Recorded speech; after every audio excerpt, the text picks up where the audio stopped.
Hello' guys, welcome to my YouTube channel learning with video'. আজি মই অতি এটা গুৰুত্বপূৰ্ণ ভিডিঅ' আপোনালোকৰ মাজলৈ লৈ আহিছোঁ। 2024 বৰ্ষত যি মেট্ৰিক পৰীক্ষা অনুষ্ঠিত হৈ গৈছে সমাজ বিজ্ঞানৰ, আজিৰ মই প্ৰশ্ন কাকতখনৰ যি এনচাৰ কি আছে MCQ হয় সকলোবিলাক মই আপোনালোকৰ মাজলৈ আহিবলৈ লৈছোঁ। এতিয়া প্ৰথম প্ৰশ্নটো আলোচনা কৰিবলৈ লৈছোঁ। ঐক্যবদ্ধ বংগ এটা বৃহৎ শক্তি, দ্বিখণ্ডিতকৰণে ভাৰত বৃহৎ বংগ শক্তিক ভাঙি চিঙি চুৰমাৰ কৰিব, এইষাৰ উক্তি আছিল। এইটো ভাৰত সচিব হাৰ্বাৰ্ট দিছিলে। এইজ কাৰেক্ট এনচাৰ হৈছে 2 নম্বৰটো আছে 2011 চনৰ 12 ডিচেম্বৰ তাৰিখে দিল্লীত অনুষ্ঠিত ৰাজ অভিষেক অনুষ্ঠানত তলত দিয়া কোনটো সিদ্ধান্ত ঘোষণা কৰা হৈছিল। ইয়াত আছে তলত দিয়া কোন, ইয়াত 3 আৰু 4টো শুদ্ধ হৈছে। অসমৰ ৰাজধানী শ্বিলঙলৈ পুনৰ হস্তান্তৰ হয়।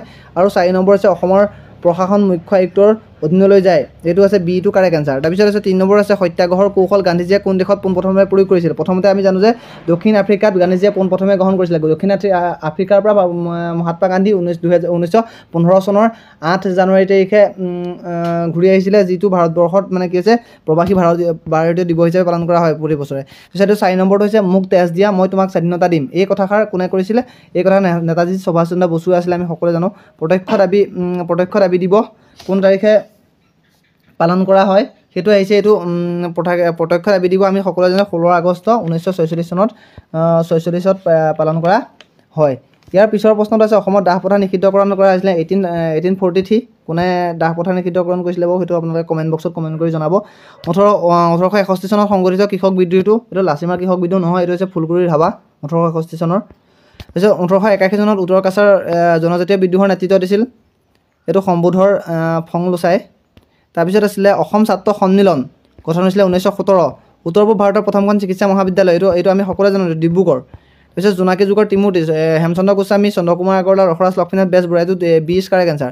তাৰপিছত ৰাজতৰংগিনী কলহনৰ ৰাজতৰংগিনী, আমি সকলোৱে জানো কলহনে লিখিছিলে ৰাজতৰংগিনী। মেঘালয়ৰ খাচীয়া জনজাতি কোনটো নৃগোষ্ঠীয়, এইটো মেবি মোৰ মতে এইটো মই অষ্ট্ৰিক গোষ্ঠীৰ হয়, কিন্তু আপোনালোকে কমেণ্ট বক্সত কমেণ্ট কৰি জনাব, এইটো মই খেলি মেলি লাগি আছে 13 নম্বৰ কুৱেশ্যন এনচাৰটো। তাৰপিছত চপচৰ কোড কোন ৰাজ্যৰ পৰম্পৰাগত উৎসৱ, আমি সকলোৱে জানো যে মিজোৰাম। তাৰপিছত অসমৰ গদ্য সাহিত্যৰ সূচনা কৰিছিল ভট্টদেৱে, যাৰ প্ৰকৃত নাম হৈছে বৈকুণ্ঠনাথ ভাগৱত ভট্টাচাৰ্য। তেওঁৰ কোনটো অনবীকৰণযোগ্য সম্পদ, মানে যিবিলাক সম্পদ এবাৰ ব্যৱহাৰ কৰাৰ পিছত পুনৰ ব্যৱহাৰ কৰিব নোৱাৰে, যেনেবিলাক সম্পদকে অনবীকৰণযোগ্য সম্পদ বোলে। এতিয়া খনিজ তেল হৈছে অনবীকৰণ সম্পদৰ উদাহৰণ। তলৰ কোনটো তৃতীয় বৃত্তিৰ উদাহৰণ, প্ৰাথমিক বৃত্তি, দ্বিতীয় বৃত্তি, তৃতীয় বৃত্তি। পৰিবহণটো এতিয়া যোগাযোগ ব্যৱস্থা আছে, ইয়াত খনিজ সম্পদ আহৰণ, এইটো তৃতীয় বৃত্তিৰ উদাহৰণ নহয়, এইটো খনিজ সম্পদৰ আহৰণ। বাকীকেইটা পৰ্যটন, যোগাযোগ, পৰিবহণ এইকেইটা সকলোকেইটা হৈছে তৃতীয় বৃত্তি। তলৰ কোনটো বিলুপ্ত পায় প্ৰাণী, এইটো হৈছে বৰটোকোলাটো হ'ব, এশিঙীয়া গড়টো নহয়, মেথুন হয়, এইটো নহয়, হাতীটোও নহয়। তলৰ কোনটো সেউজগৃহ গেছৰ উদাহৰণ নহয়, এতিয়া সেউজগৃহ গেছ কাক বোলে, যিবিলাক গেছে সূৰ্যৰ ৰশ্মি শোষণ কৰি পেলাই বায়ু মানে ভূপৃষ্ঠৰ সাধাৰণ উষ্ণতাটো বৃদ্ধি কৰে, তেনেবিলাক গেছকে সেউজগৃহ গেছ বোলে। কাৰ্বন ডাই অক্সাইড সেউজগৃহ হয়, মিথেন হয়, নাইট্ৰাছ অক্সাইড হয়, এতিয়া অক্সিজেনটো নহয়। তাৰপিছত হৈছে পৰিৱেশৰ স্থানীয় সমস্যা এটা উদাহৰণ, স্থানীয় সমস্যা যিবিলাক স্থানীয় কোনো স্থান ভিত্তিৰ উদাহৰণ হয়। এতিয়া হৈছে এটা ক্ষুদ্ৰ উদ্যোগে কৰা সীমিত ভূমি প্ৰদূষণ, এইটো ব্ৰহ্মপুত্ৰ উপত্যকাৰ বানপানী সমস্যা, এইটো সকলো অঞ্চলটোতে হয়, এইটো নহয়, এইটো আঞ্চলিক সমস্যাত পৰিব। মাজিকেল হিচাপত পৃথিৱীৰ বৃহত্তম দেশ, এতিয়া আমি জানো যে পৃথিৱীৰ বৃহত্তম দেশ হৈছে ৰাছিয়া আৰু পৃথিৱীৰ আটাইতকৈ ক্ষুদ্ৰতম দেশ হৈছে ভেটিকান চিটি। এছিয়াৰ আৰু আফ্ৰিকাৰ মহাদেশক কোনখন সাগৰে পৃষ্ঠ কৰিছে, ভূমধ্য সাগৰে। তাৰপিছত আছে কাইৰো কোনখন নদীৰ ৰাজধানী, কাইৰো হৈছে ইজিপ্তৰ কাইৰো। জাপানৰ টকিঅ' হয়। তাৰপিছত আছে 2011 চনৰ লোকপিয়ল অনুসৰি অসমৰ শিক্ষিতৰ হাৰ কিমান শতাংশ, এইটো 72.19%, 20 কাৰেক্ট এনচাৰ।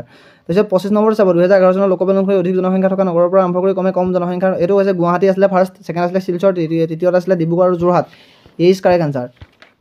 জনসংখ্যাৰ ফালৰ পৰা অসমৰ প্ৰথম, দ্বিতীয়, তৃতীয় বৃহৎ জনগোষ্ঠীকেইটা, প্ৰথমটো হৈছে বড়ো, দ্বিতীয়টো হৈছে মিচিং, তৃতীয়টো হৈছে কাৰ্বি। তাৰপিছত আছে অসমৰ অন্তৰ্গত দীৰ্ঘতম ৰাষ্ট্ৰীয় ঘাইপথটো হৈছে 37 নং ৰাষ্ট্ৰীয় ঘাইপথ। অসমৰ আটাইতকৈ বৃহৎ কৃষিভিত্তিক উদ্যোগ হৈছে চাহ উদ্যোগী। তলৰ উল্লেখ কৰা কোনজন ব্যক্তি ভাৰতৰ সংবিধান সভাপতি, এইটো হৈছে সৈয়দ মহম্মদ ছাদুল্লাহ হয়। তাৰপিছত 30টো হৈছে তলৰ কোনটো বিকল্পবোৰৰ ভাৰতৰ যুক্তৰাষ্ট্ৰীয় ব্যৱস্থাৰ বৈশিষ্ট্য বাছি উলিওৱা। প্ৰথমটো হৈছে অংগৰাজ্যবোৰৰ সুকীয়া সংবিধানৰ ব্যৱস্থা, তাৰপিছত হৈছে দ্বৈত নাগৰিকত্ব, এইটো 20 correct answer.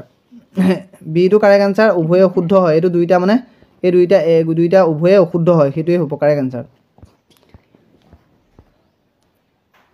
D correct answer. তাৰপিছত ৰাষ্ট্ৰসংঘৰ দিৱস আমি জানো যে 1945 চনৰ 24 অক্টোবৰ তাৰিখে ৰাষ্ট্ৰসংঘ প্ৰতিষ্ঠা হৈছিলে, গতিকে 24 অক্টোবৰ তাৰিখটোৱে ৰাষ্ট্ৰসংঘৰ দিৱস হিচাপে পালন কৰা হয়।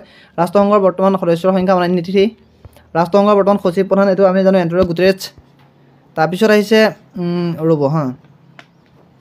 তাৰপিছত আছে আন্তঃৰাষ্ট্ৰীয় অনুষ্ঠান আৰু সেইবিলাকৰ মুখ্য কাৰ্যালয়ৰ পৰিপ্ৰেক্ষিতত এতিয়া চাব লাগে যে কোনকেইটা অনুষ্ঠান ক'ত ক'ত আছে চাওক উত্তৰ আটলাণ্টিক চুক্তি সংগঠন চমুকৈ নাটো নৰ্থ আটলাণ্টিক ট্ৰিটি অৰ্গেনাইজেশ্যন এইটো ব্ৰুচেলছ বেলজিয়ামৰ ব্ৰুচেলছত আছে আন্তঃৰাষ্ট্ৰীয় ক্ৰীড়া পৰিষদ এইটো নতুন দিল্লী এইটো নহয় তাৰপিছত আছে চাৰ্কৰ আমি যাওঁতে কাঠমাণ্ডু হয় তাৰপিছত ৰাষ্ট্ৰসংঘৰ হৈছে নিউয়ৰ্ক এইটো হয় সেইটোৱে নহয় গতিকে আন্তঃৰাষ্ট্ৰীয় ক্ৰিকেট পৰিষদ এইটোৱে নহয় তাৰপিছত আছে 35টো আছে ৰাষ্ট্ৰসংঘৰ সাধাৰণ সভাই নিম্নলিখিত কোনো অংগৰ অনুমোদন ক্ৰমে সচিব প্ৰধানক নিযুক্ত কৰে এইটো আন্তৰ্জাতিক ন্যায়ালয়